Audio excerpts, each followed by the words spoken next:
Hola, hola, ¿cómo estás?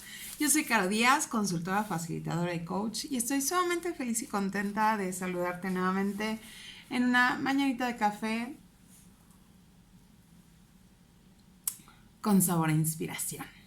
Y bueno, el día de hoy toca hablar de finanzas.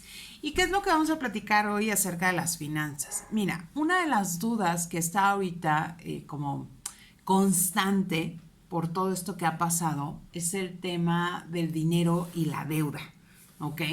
Muchas veces me dicen, es que ¿cómo voy a pagar las deudas si estoy a raya, estoy en safe? Bueno, una de las cosas que a mí me funcionó muchísimo, muchísimo, muchísimo cuando llegué a estar en una situación de crisis, aunque no lo creas, fue el tema de hacer el famosísimo presupuesto. ¿Por qué? Porque yo estaba, número uno, hacía cuentas mentales. No quiere decir que no tenga habilidad matemática, no. La realidad es que no estaba considerando todo el universo de gastos que tenía. Y entonces hacía una cuenta mental rápida, sin mucha elaboración, no arrastraba el lápiz. Y entonces, como diríamos, a ojo de buen cubero, es que yo hacía mi cálculo y decía, sí, puedo hacer esto, puedo pagar esto, etcétera, etcétera. Pero la realidad es que no tenía certeza, ¿ok? ¿Por qué es tan importante el tema del presupuesto? Bueno, cuando tú haces un presupuesto vas a describir todos los conceptos en los cuales gastas, ¿ok? De manera mensual, de forma recurrente. También les he comentado que es importante que incluyas aquellos gastos que son anualizados o que son de semestres. Ejemplo, la tenencia, el predial, las verificaciones, que a lo mejor realices el pago de seguros, que a lo mejor realizas una vez al año, dos veces al año. Pero entonces lo que haces es tomas esa cantidad y la prorrateas a lo largo de los 12 meses. ¿Esto para qué? Lo que sucede es que te permite tener en consideración esos gastos a futuro. Ir como, lo que puedes hacer es ir abonando en un sobre esa cantidad. Porque ¿qué pasa? Viene, cuando es la tenencia, no pasa mucho porque muchos tienen lo del aguinaldo todavía. Pero si es un gasto a mitad del año, te agarra en curva, te agarra fuera de base, como dicen. Entonces, ¿qué pasa si tú mes con mes vas abonando en un sobre esa cantidad? Ya no te descuadra tu gasto de ese mes, porque de pronto en ese mes tuviste que pagar, o sea, fue el mantenimiento, la verificada, fue no sé qué. Y entonces, si el gasto estaba, no sé, 10,000, se te subió a 15 o a 17 y dices, puta, esto es mucho, es demasiado dinero. O sea, estoy diciendo unas cantidades a lo mejor un poco locochonas, pero para que te des una idea, ¿ok? Entonces, haces el presupuesto sobre ese gasto mensual e incluso consideras esos gastos que son una, dos, tres veces al año, ¿va? Lo que haces con eso es que lo prorrateas. Una vez que tienes eso, vas a analizar cuáles son esos gastos que son constantes, que son grandes o que son hormiga. Y esta es la clave para empezar a salir de la crisis. ¿Por qué? Porque te vas a dar cuenta que hay muchos gastos que son hormiga y gastos que son grandes y que podrías reducir. Cuando tenemos esto, tenemos que aplicar este tema de que si vamos a reducir, eliminar o sustituir ese gasto. Te platico. Cuando yo empiezo a hacer mi presupuesto, yo te he comentado en diferentes videos que yo estaba en una situación de crisis, en una crisis financiera existencial y anexas. Entonces, cuando empiezo a hacer el famoso presupuesto, detecto pues que sí, mi gasto grande era el gasto en tarjetas. ¿Pero por qué tenía un gasto grande en tarjetas? Pues porque estaba haciendo compras compulsivas, ¿no? Entonces, lo que hice fue esconder las tarjetas, esa fue una, y nada más dedicarme a pagar las tarjetas, ya no en seguirle abonando, porque eso lo hacía un ciclo vicioso, pero te voy a decir, parece absurdo. O sea, yo decía, sí, ya no debería de gastar tanto en la tarjeta. Pero cuando hice el ejercicio, saqué los estados de cuenta, empecé a ver por qué estaba gastando, por qué estaba pagando tanto. O sea, en el momento en que lo cuadré, en ese momento fue cuando dije, ¡pum! Fue como un golpe de realidad. Pero si no, estamos aquí en la mente y nos estamos contando historias, ¿ok? Y entonces nuestra mente nos cuenta el lado más bonito de esta historia, ¿sale? Por eso es tan importante que arrastres el lápiz. Es cuando haces verdadera conciencia. Cuando dije, estoy pagando demasiado en esto y esto. Y la pregunta más valiosa fue, ¿y lo necesito? ¿Realmente necesito esto? ¿Es indispensable para vivir? La respuesta era no. ¿Ok? Entonces, digo, el ejercicio.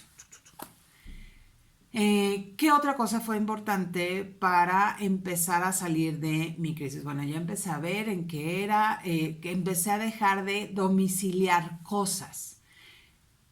Como tenemos cosas domiciliadas, no somos conscientes de todo lo que se está cargando a la tarjeta. Y entonces, como no somos conscientes, pensamos que tenemos el saldo en cero, o sea, libre, le vamos cargando otras cosas.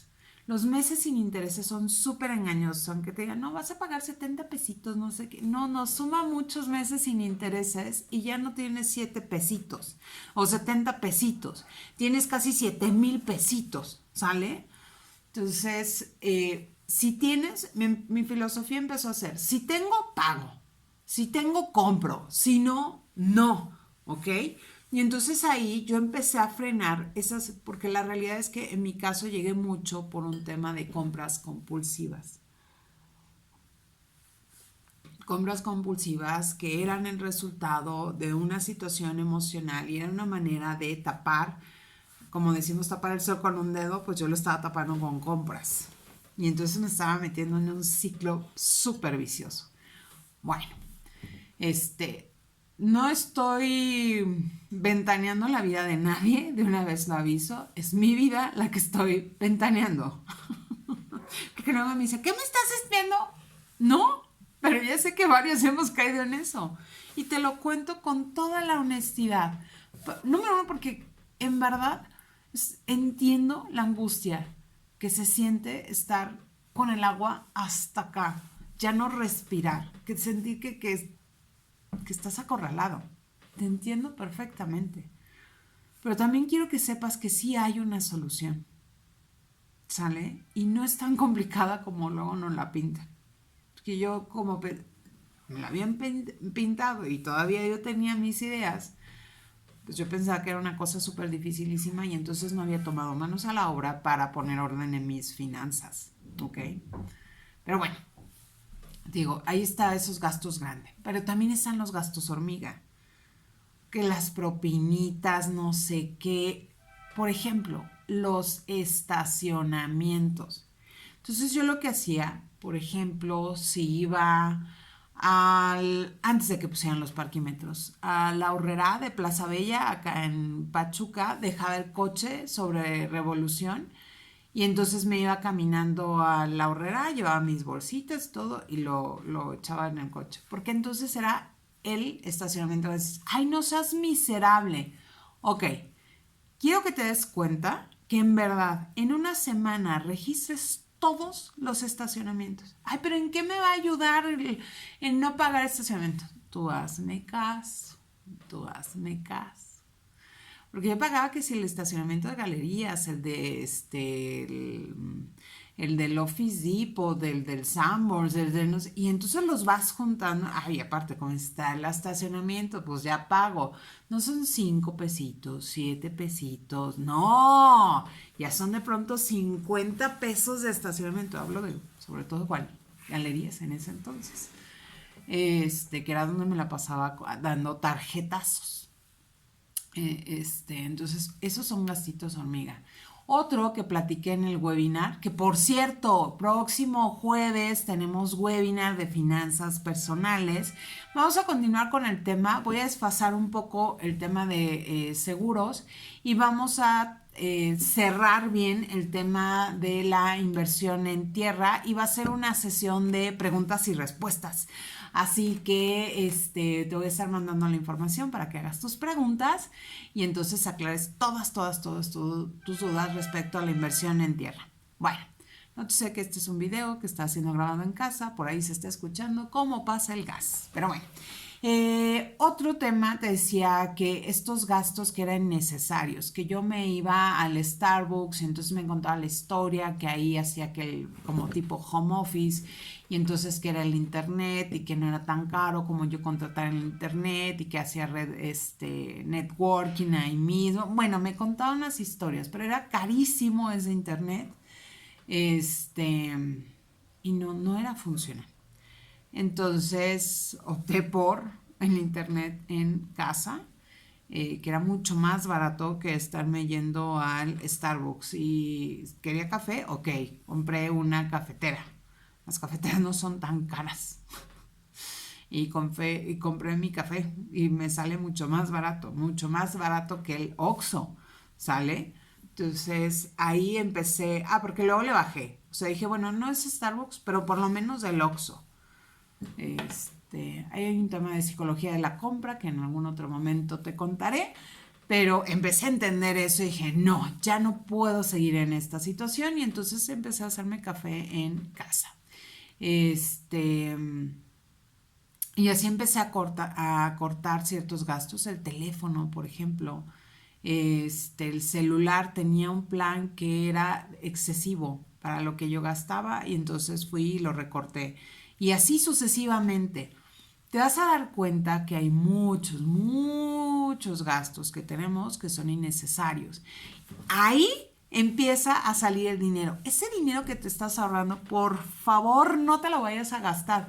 Velo colocando, esas diferencias, velas colocando en un sobre y que ese mismo dinero te ayude para ir pagando deuda, ¿ok? Sí hay dinero, sí tenemos dinero. El tema es que necesitamos hacer ese ejercicio del presupuesto para darnos cuenta. A mí, insisto, me ha ido muchísimo y entonces por eso te lo estoy explicando un poquito más para que te des cuenta que puedes empezar a sacar dinero. Además, en casa tenemos dinero parado.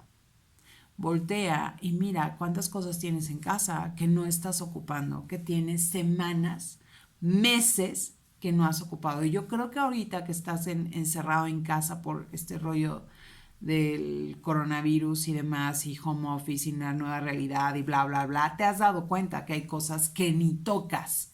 Entonces, es momento de venderla. Lo que ya no es útil para ti le puede ser útil a alguien más. Agradece lo que estuvo funcionando en tu vida, ese objeto, y véndelo. No lo regales, véndelo, porque de ahí también, de poquito en poquito, vas a juntar dinero. De pronto la gente no me cree, pero hice un ejercicio, por ejemplo, en un año yo empecé a guardar todas las monedas de a 10 que se me atravesaban y fue para el segundo año que hice este ejercicio. Yo viajaba mucho, entonces me tocaba mucho el tema de casetas y me daba mucha morralla. Entonces yo la separaba, iba con papá, le cambiaba la morralla. Mi papá es comerciante, entonces a él las monedas de 10, padrísimo. Le decía, cámbiamelo por un billete grande. Obviamente yo tenía que llevar pues 500 pesos en monedas para que valiera la pena. Ese segundo año, con todo lo que junté, yo compré mi árbol de Navidad y compré un sillón. Nada más para que te des cuenta de cuánto junté en un año de moneditas de 10. Si pude hacer eso, tú puedes hacer otras cosas. Y eso abonarlo a pagar deuda, ¿vale? Pero bueno, espero que esta información te sea de muchísima utilidad. Hay dinero y hay dinero para pagar esas deudas que tienes, ¿ok? Espero que esta información te sea útil. Por favor, recuerda compartirlo. A lo mejor hoy no te hace sentido, pero hay alguien a la que sí le puede hacer sentido y le puede ayudar, ¿ok? Que tengas un maravilloso día. Mi perrito empezó a ponerse crazy, pero bueno. Que tengas un maravilloso día. Besos y abrazos. Bye bye.